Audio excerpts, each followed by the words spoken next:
Hi, Steve Suffletto here.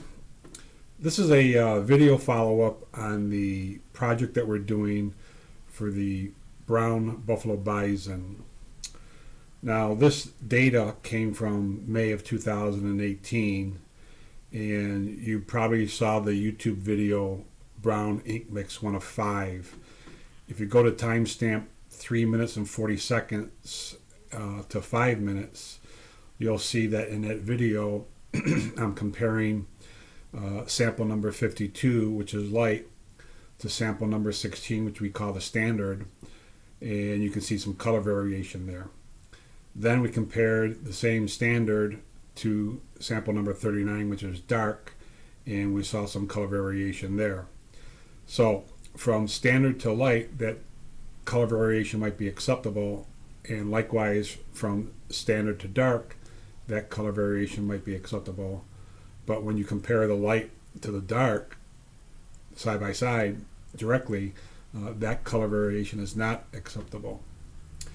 And again, if we want to look at these physical samples, they're identified with a green bleeding identification mark. Okay, so let's go to the actual data. So obviously we're in Microsoft Excel here, and what we did is excuse me, we sampled 52 samples, and we numbered them, and we measured their L star, their A star, and their B star.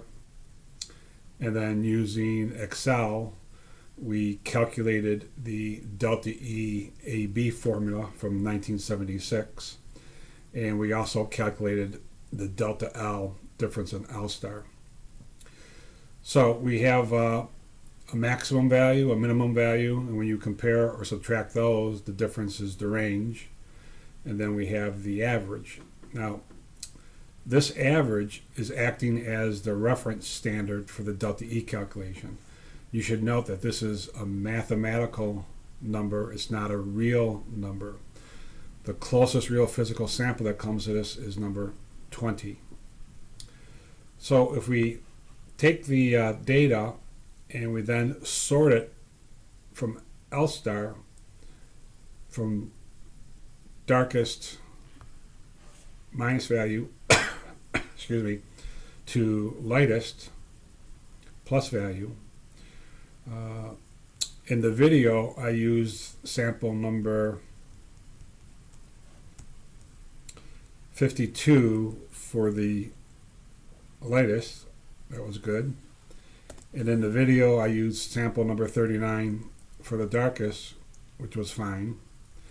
But I accidentally made a mistake here, and for the reference standard in the video, I used sample number 16, which was a delta of 4.4 negative darker than the reference average.